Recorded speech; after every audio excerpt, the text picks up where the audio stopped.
The story of slavery and romance in colonial Haiti. Number 1. The Whispering Shadows of Saint Domingue. In the late 18th century, the island of Saint Domingue was a land of extremes, where opulent French colonial estates contrasted sharply with the brutal reality of slavery. The air was thick with the scent of sugarcane and the cries of the enslaved, who toiled endlessly under the scorching Caribbean sun. Among these souls was a young woman named Awa, a beauty whose spirit had not been broken despite the relentless cruelty she faced daily. Awa's life was a series of monotonous and grueling tasks, each day bleeding into the next with little hope for reprieve.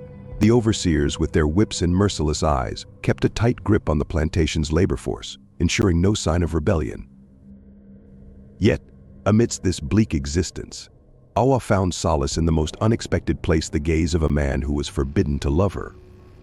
Jean-Luc, a French plantation owner's son, was drawn to Awa's strength and quiet dignity, a stark contrast to the frivolous women of his social circle. Their encounters were fleeting, stolen moments in the shadows where words were scarce but eyes spoke volumes. Awa, though wary, couldn't deny the flutter in her heart when Jean-Luc was near, a dangerous emotion in a world that denied her humanity. The ghostly legends of the island whispered warnings of forbidden love and tragic ends, tales meant to deter hearts from straying across racial lines. The dark history of Saint Domingue was littered with the bones of those who dared to defy the rigid social order. Every glance shared between Awa and Jean-Luc was a step closer to an inevitable peril, a dance on the edge of a blade. The night brought a different kind of darkness to the island, one filled with the echoes of past sufferings and restless spirits. As the moonlight filtered through the dense foliage, Awa would often feel the weight of her ancestors' sorrow, urging her to tread carefully. Jean-Luc felt the pull of these haunted nights, sensing the eyes of long-dead slaves judging his every move. Their love story was painted with the hues of desperation and hope, an unlikely bond forged in the crucible of suffering. Jean-Luc's father, a man hardened by the harsh realities of colonial life, would never condone such a union. Awa's fellow slaves, though sympathetic, warned her of the dire consequences that would surely follow. Each meeting was a gamble with fate, a test of their resolve against the unyielding tide of social norms. Rumors of rebellion seeped through the slave quarters, filling the air with a mix of fear and anticipation. Awa's heart was torn between the dream of freedom and the love that could never be. The nights grew longer and more perilous as the lovers navigated the treacherous landscape of their emotions. Every touch, every whisper was laden with the knowledge that their love was an affront to the societal order. The island itself seemed to conspire against them, with its tangled roots and hidden dangers. Spirits of the enslaved seemed to stir the winds, warning of impending doom should they continue down this path. Despite the ominous portents, Awa and Jean-Luc couldn't help but be drawn together, as if by some inexorable force. Their story was one of many whispered in hushed tones, a cautionary tale passed down through generations. And so, their forbidden bond grew, shrouded in the mystery and danger that defined colonial Haiti. Number 2. A sinister pact beneath the banyan tree. Deep within the plantation, there stood an ancient banyan tree, its twisted roots and sprawling branches casting eerie shadows. This tree, locals whispered, was a place of power, where spirits congregated and deals with dark forces were made. It was under this tree that Awa and Jean-Luc met one fateful night, driven by a desperate need to find a way to be together. The air was thick with an unnatural stillness, as if the world was holding its breath in anticipation. Jean-Luc brought with him an old book, filled with forbidden knowledge he had stumbled upon in his father's study. The pages were yellowed and brittle, inscribed with arcane symbols and dark incantations. He had heard tales of voodoo priests who could bend fate to their will, and he hoped to find such power in the ancient text. Awa was hesitant, sensing the malevolent energy that seemed to emanate from the book.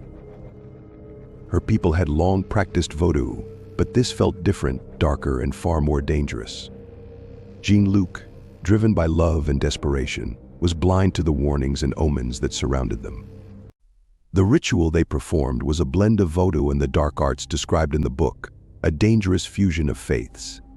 As they chanted the incantations, the air grew colder, and the shadows around them seemed to come alive.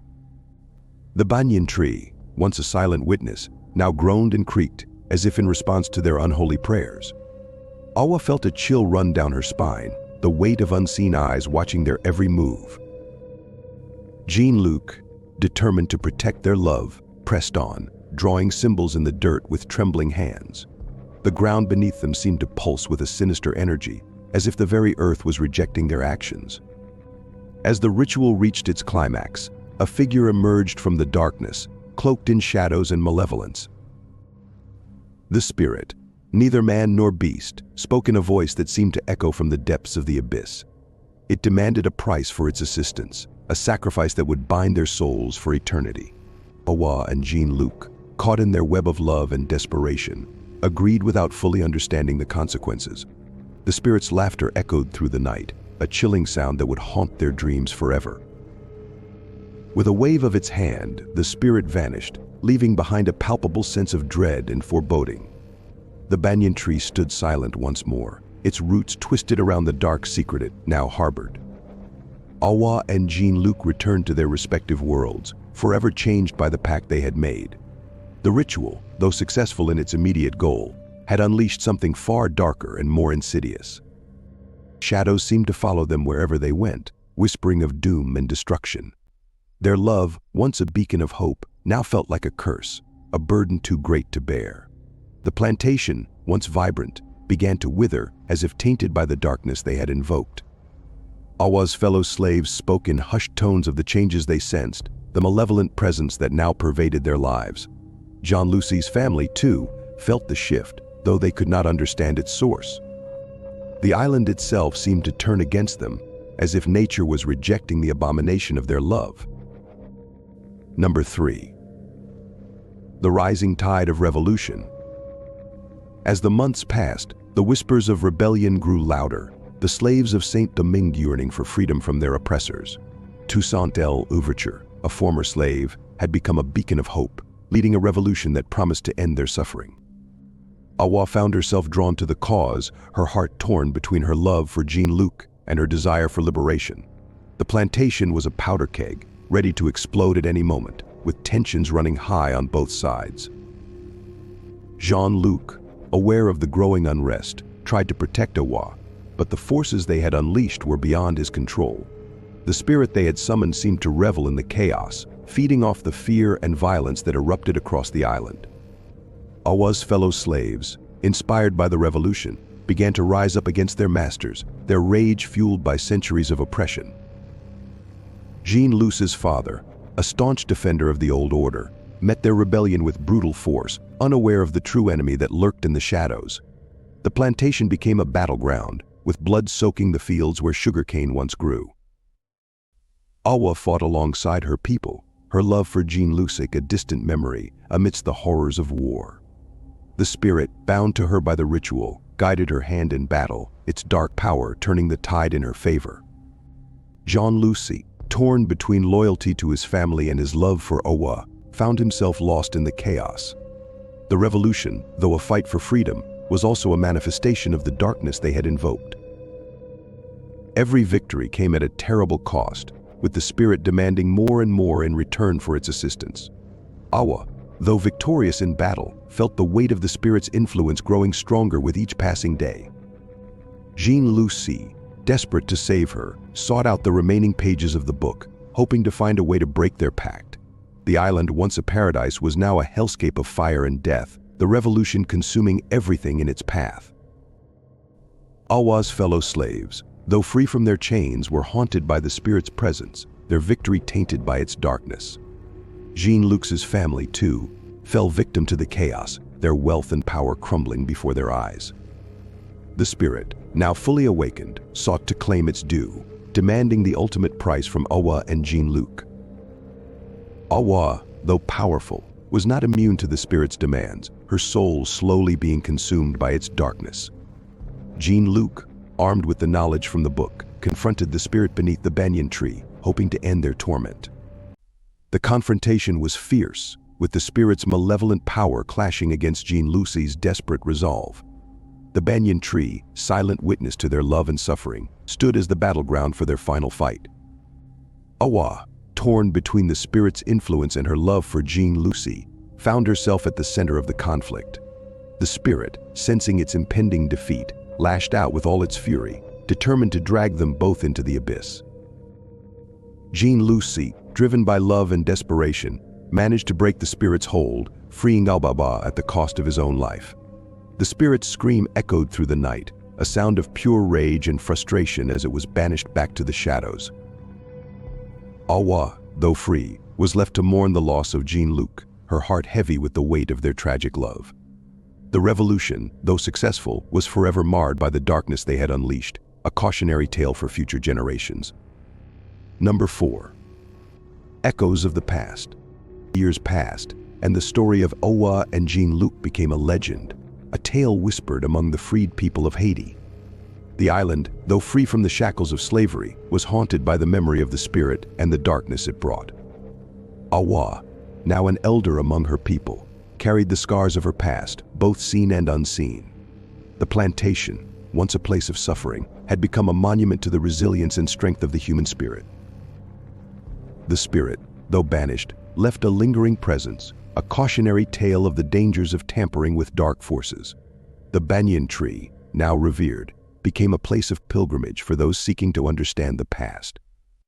Awa, though alone, found solace in the knowledge that their love had not been in vain, that it had sparked a revolution. The island, though scarred, began to heal, its people forging a new future from the ashes of their past. Awa's story, though tragic, inspired future generations to fight for their freedom and never give in to despair. The banyan tree, its roots entwined with the history of the island, stood as a silent guardian of their legacy. The spirit, though defeated, served as a reminder of the dangers that lurked in the shadows, waiting to prey on the desperate. Awa, though marked by her past, became a beacon of hope, her story a testament to the power of love and resilience. The island, though forever changed, embraced its new identity, forging a path forward from the darkness of its past. The banyan tree, its branches reaching for the sky, stood as a symbol of the unbreakable spirit of the Haitian people. The story of Awa and Jean Luc, though tragic, became a part of the island's folklore, a legend that would never be forgotten. Awa, though haunted by her past, found peace in the knowledge that her story had helped shape the future of her people. The plantation, its ruins a testament to the cruelty of slavery, became a place of reflection and remembrance. The island, though scarred, found strength in its history, forging a new future from the lessons of its past. The banyan tree, its roots deep in the soil of Saint Domingue, stood as a guardian of their legacy, a symbol of their enduring spirit. The story of Awa and Jean Luc, though filled with sorrow, became a part of the island's folklore, a legend that would never be forgotten. Awa, though marked by her past, became a beacon of hope, her story a testament to the power of love and resilience. The island, though forever changed, embraced its new identity, forging a path forward from the darkness of its past. Awa's tale, though filled with sorrow, inspired future generations to fight for their freedom and never give in to despair. The banyan tree, its branches reaching for the sky, stood as a symbol of the unbreakable spirit of the Haitian people. Have you ever felt the weight of forbidden love? How far would you go to defy fate and societal norms?